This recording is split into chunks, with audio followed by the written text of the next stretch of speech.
This is Mark Schofield for First Sound at Inside the Pylon. Today I'm going to be taking a look at Iowa quarterback CJ Beathard. Beathard is one of the quarterbacks invited to the 2017 Senior Bowl down in Mobile, Alabama, and he's a player that I'm intrigued to see down there and get a look at in person.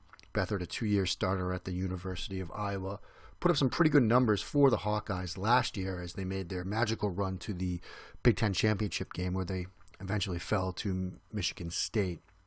Beathard completed almost 61.6, or 62 we'll call it, percent of his passes last year for 17 touchdowns and 5 interceptions. His numbers took a bit of a step back this year as a senior. Still threw 17 TDs, but doubled his number of interceptions, throwing 10. Really struggled, particularly in the Outback Bowl against Florida on January 2nd. Only completed 7 of 23 passes for 55 yards in that game, throwing 3 interceptions. There are some questions to his game, particularly questions perhaps about what his ceiling could be as he transitions to the NFL. But he does some things well, partly due to his experience at the position, being a 2-year starter. Some things that we'll talk about a bit are pre-snap identification of leverage and weaknesses in the secondary. And we're going to talk a bit about ball placement and patience at the quarterback position. One thing I will say is you can know going into the evaluation process that Beathard's going to get that, he played in a pro-style system thing. He's going to get that tag as we go through. And for many people, it's because they see him line up under center, which he does. And I'm not dismissing the fact that for players such as a Deshaun Watson, who, if you watch the national championship game, on 98 of their 99 offensive plays, he was in the shotgun. The only time he was under center was for the victory formation final snap, kneel down. Players that are primarily shotgun quarterbacks will face a little bit of a transition if they have to move under center. There are a couple of reasons for it. The footwork's a little bit different as you extricate yourself from the center when you're underneath him. And in addition, the pre-snap view of the field is vastly different when you're in the shotgun as opposed to when you're lined up under center. Think about Peyton Manning, one of the best quarterbacks of all time.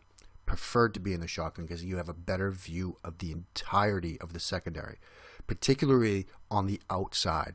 You've got a better angle to see those cornerbacks and where they're lined up. I mean, look at the still that we have right now in this pre-snap play art of the first play we're going to look at. Beathard's in the shotgun. You've got a better angle to see what the cornerbacks are doing. I mean, you can see here, he's got a better view of it. You can see their leverage. You can see where their feet are. You can see how they're shaded that receiver to the outside. You've got a better view at it. When you're coming here down the line of scrimmage, it's a tougher view. It's a tougher angle. You've got bodies around you, big guys up front.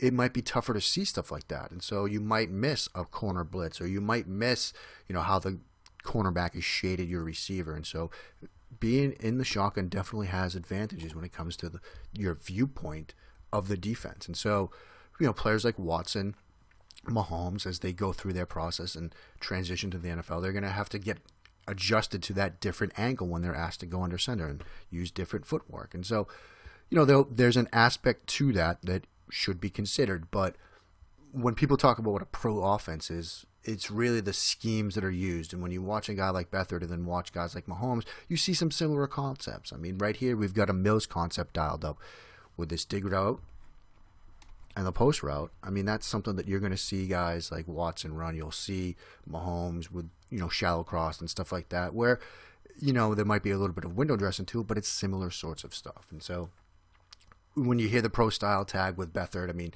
just know that part of it is due to the fact that people see him under center, and there is a transitional component to that, but let's not, lose sight of exactly what these guys are running. What we're going to talk about today, as I mentioned, we're going to talk about pre-snap understanding of leverage. We're going to talk a little bit about ball placement. There's, accuracy at the quarterback position, which is, throwing a catchable ball, putting it where it should be, and not overthrowing receivers and things like that. But then when you get to ball placements, it's a little bit higher of a bar to clear than just general accuracy. Here we're really talking about, putting it to the right shoulder on a given route, or putting it to the proper hip on a given route, or leading the receiver away from a defender or coverage, sometimes making a low throw when it might be like, that's a inaccurate throw. Well, really, a quarterback's putting the throw in the best potential spot for his receiver, either to lead him away from a defender, lead him away from trouble, lead him away from a big hit, or put him in a position to pick up yardage after the catch. So we'll talk about that a little bit. We're going to talk a little bit about patience as a quarterback. It might leave you scratching your head if you've watched some of these or read some of my work at Inside the Pylon. You know I've talked a lot about speeding up, reads, going through progressions, particularly as quarterbacks transition from the college game to the pro game. But like so many things with the quarterback position, there's a double-edged sword to that. Sometimes you need to show a little bit of patience on a given play or a given route or a given concept. If a route's designed to come open 10 to 12 yards down the field and the quarterback's drop is supposed to time up with that, and so the route comes open when the quarterback hits his 7th step on a 7-step drop, you can't give up on that route from a clean pocket on steps 5 or 6. It throws the entire timing of the play off, throws the structure of the play off, and that's how quarterbacks get into trouble. Of course, there are times when you might have to do that. If you got, an unblocked A-gap blitz or a corner blitz that, again, gets unblocked and you're forced off the spot early in the play, that's understandable. But on a clean pocket, when everything is running the way it should be, you can't come off plays too soon. And so we're going to talk a little bit about sometimes having to show a little bit of patience at the quarterback spot. We're going to look at a few plays from Beathard's senior year. We're going to start with this play against Miami of Ohio, and then a play against Purdue. Actually, 2 plays against Purdue and then a play against Nebraska. And we'll start with this play against Miami of Ohio. It comes on a 4th down. And as we'll see on a couple of these plays that we look at with Beathard, they come on 3rd and 4th down, and that's what you like to see from a quarterback. You'd like to see success on those money downs, particularly as we see here in the red zone. Now, this is a 4th and 6 play early in the 3rd quarter. Miami trails by 21 here. So Iowa does have the advantage here, but they're going for it on 4th down. And as I mentioned a little bit earlier, we get a little bit of a Mills concept here. We got tight end on this backside here. We've got a 3-by-1 formation. Tight end's going to chip and then run this dig route. This receiver, the X-receiver, is going to run this post, as we see. We get a cover 1 look from Miami of Ohio, and here we can start to talk about seeing leverage pre-snap. We've got the corner here. We've got 2 linebackers sheeted down. Nichols right here. We're going to have another corner to the outside. Actually, that's a strong safety here. Corner. Another corner off the top of the screen. Here's the free safety. There's nobody over here. And Beathard can see that pre-snap, obviously. So he knows that the only help this corner is going to have in this cover 1 scheme is this free safety. But he's in the middle of the field. Football's on the right hash mark. Maybe this linebacker bails. That could happen. But pre-snap, Beathard knows that he's got a good shot to hit this post route. Best thing he can do to help that out, make sure that this guy doesn't bail and sort of hold this free safety in the middle of the field. The only way this free safety can really help is if Beathard stares down this post route, free safety reads it and jumps it. So Beathard pre-snap knows that best thing he can do to make sure that that post stays open as it looks it's going to be open pre-snap with the leverage that he sees is to freeze that free safety in the middle of the field. And that's exactly what he does. He'll take the snap and just stare right at this guy and freeze him. And then he comes off it, showing some patience, doesn't rush off of it, because if he rushes off of it, if he gives this guy a quick glance and then turns his field of vision right to the post, free safety can jump it. So he needs to be patient enough, really freeze that guy in the middle of the field, and then come to the post. That's exactly what he does. We'll get a good look at it here. Right there. He's looking right at that free safety. You can see that helmet stripe. It's right through the middle of the field. Looks at him. Now he comes to it. And great placement as well. So that kind of talks about, again, understanding the pre-snap leverage, knowing what the quarterback has to do, freezing that free safety in the middle of the field, doesn't come off of it too quickly, and then nice ball placement on the post for the touchdown. Here we see a play against Purdue early in that game. It's another 3rd and 6 situation. Previous play was 4th and 6. Now we get 3rd and 6. We go empty here, and we're going to get this little arrow route, this little angle route from the number 3 receiver. Again, patience and ball placement. Beathard doesn't rush this throw, puts it right where it needs to be. It's not the most difficult throw, but again, it comes on a 3rd down. It's an angle route. You need to put this upfield, lead the receiver up towards the middle of the field. I mean, we can see this is a little, looks like man 2. We got 2 safeties high. Clearly, man coverage here, and look at the leverage. This defender is shaded to the inside. He's got his feet staggered. He doesn't want to give up a route to the inside. And so this receiver is going to have to work a little bit to get that inside leverage. So it might take a little bit longer, which means the quarterback's going to show a little bit of patience here to let it develop. He can't come off it too quickly. I mean, this is 3rd and 6. This is his favorite guy to go to. It's a nice route design. It's pre-snap too high. Middle of the field is open. Linebacker is over here shaded towards the tight end. I mean, this is where you want to go with the football. Beathard understands all of this pre-snap, lets it develop well, and puts the throw where it needs to be. Receiver has done a great job getting under that, getting that inside leverage. Hitch and throw. It's a really good example as well as sort of that 3-step hitch footwork. We're going to see a 3-step drop from the gun. Shuffles it a bit there, hitch and throw. So that's pretty good footwork as well. Now we're going to look at a play, another 3rd down, a 3rd and 5 against Nebraska. They go empty again. We've got a bunch to the 3-receiver bunch to the wide side of the field, and we've got slot to the boundary. Nebraska shows a little, single high, man-free coverage.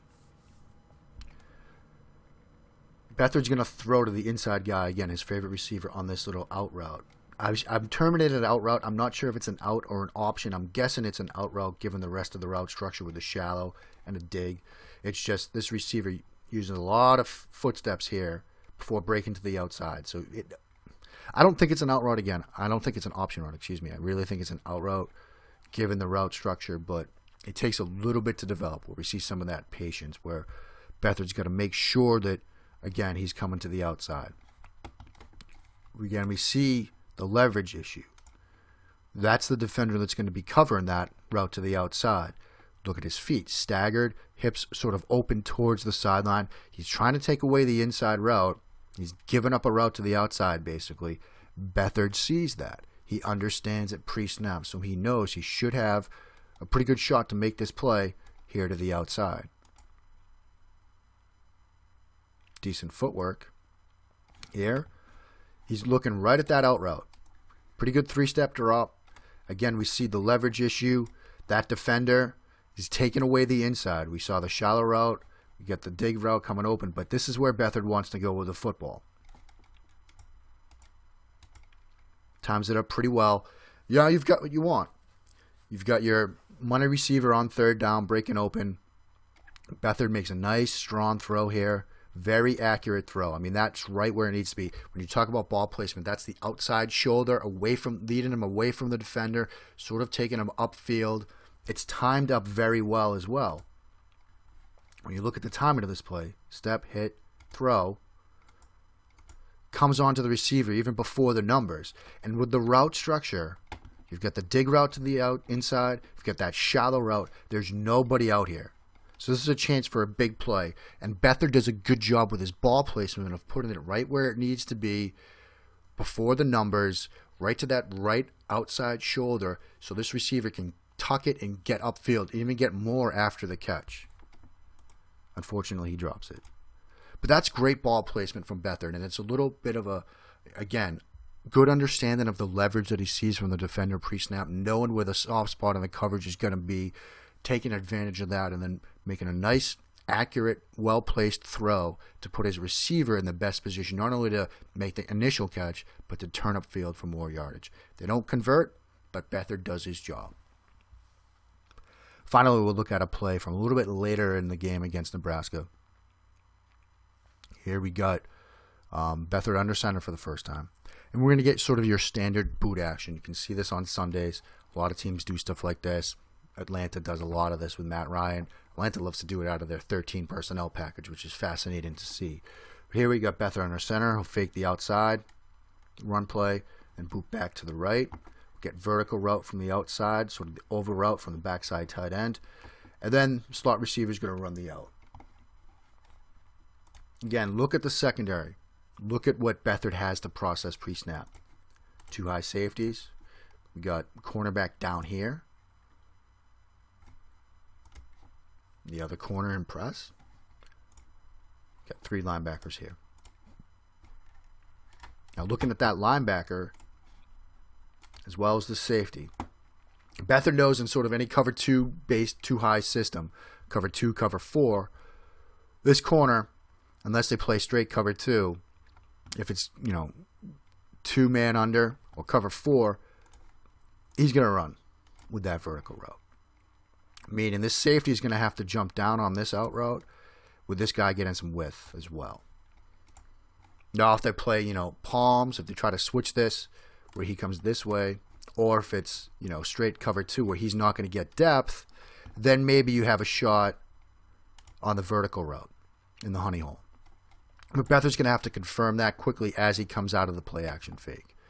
But still, pre-snap, we know from talking about leverage, if it's sort of a straight cover 2 man under or cover 4 look, he'll have a good chance to make a throw on the out route.